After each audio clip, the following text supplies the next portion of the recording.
Cheating എന്ന് പറയുന്നത് ഒരു പെട്ടെന്നൊരു മൊമെന്റിൽ നടക്കുന്ന കാര്യമല്ല. വളരെ ഗ്രാജുവലി തന്നെയാണ് ചീറ്റിംഗ് എന്ന് പറയുന്ന ഒരു കാര്യം അതിന്റെ എല്ലാ പൂർണ്ണതയിലും എത്തുന്നത്. ഫസ്റ്റ് പാർട്ണർ അറിയാതെ മറ്റൊരു വ്യക്തിയുമായിട്ട് കണക്ട് ആകുന്ന സമയത്ത് ആദ്യം ഇവര് ടെക്സ്റ്റ് മെസ്സേജസിലൂടെയാണ് കൂടുതലും കമ്മ്യൂണിക്കേഷൻ ചെയ്യുന്നത്. അടുത്ത ഘട്ടമെന്ന് പറയുന്നത് അത് ടെക്സ്റ്റ് മെസ്സേജസ് പിന്നെ ആവർത്തിച്ച് ആവർത്തിച്ച് മെസ്സേജസ് ഒക്കെ ചെയ്തിട്ട് വീഡിയോ കോൾസിലൂടെ പോകും.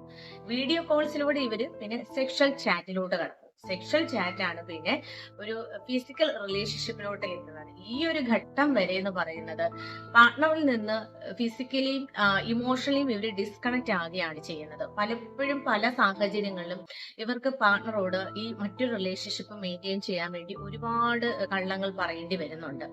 പാർട്ണറെ ഹൈഡ് ചെയ്യുക, പാർട്ണറെ തെറ്റിദ്ധരിപ്പിക്കുക, ഇങ്ങനെയുള്ള ഒരുപാട് കാര്യങ്ങൾ കടന്നിട്ടാണ് ഇവരൊരു ഫിസിക്കൽ ഇന്റിമസി അല്ലെങ്കിൽ ഒരു ഫിസിക്കൽ റിലേഷൻഷിപ്പിലോട്ട് കടക്കുന്നത്. ഒരു ഘട്ടത്തില് പാർട്ണർ ഇതെല്ലാം അറിഞ്ഞു കഴിയുമ്പോൾ ഇവർ ഏറ്റവും കൂടുതൽ വിഷമിപ്പിക്കുന്ന കാര്യം എന്ന് പറയുന്നത് പാർട്ണർ റിലേഷൻഷിപ്പിലായിരുന്നപ്പോൾ ഇവരോട് പറഞ്ഞ പല കള്ളങ്ങളും പല സിറ്റുവേഷൻസുമാണ് ഇവരെ ഒരു ട്രോമയിലോട്ട് കൊണ്ടെത്തിക്കുന്നത്. താനൊരു വിഡ്ഢിയായിട്ട് നിന്ന് പോയല്ലോ, ഈ കാര്യങ്ങളൊക്കെ പല ആവർത്തി ഇവരോട് ഇവര് ചോദിക്കുന്ന സമയത്ത് വ്യക്തമായിട്ട് ഉത്തരം പറയാതെ ഇവരെ പലപ്പോഴും ബ്ലെയിം ചെയ്യുകയും ഷൗട്ട് ചെയ്യുകയും ചെയ്യും. പക്ഷെ ഒരു സത്യാവസ്ഥ അറിയുന്ന സമയത്ത് ഇവർക്ക് പലപ്പോഴും ഈ ഒരു കാര്യങ്ങളാണ് പലപ്പോഴും ഇവർക്കൊരു ട്രോമ പോലെയും പല സമയങ്ങളിലും ട്രിഗർ പോലെ അനുഭവപ്പെടുന്നത്.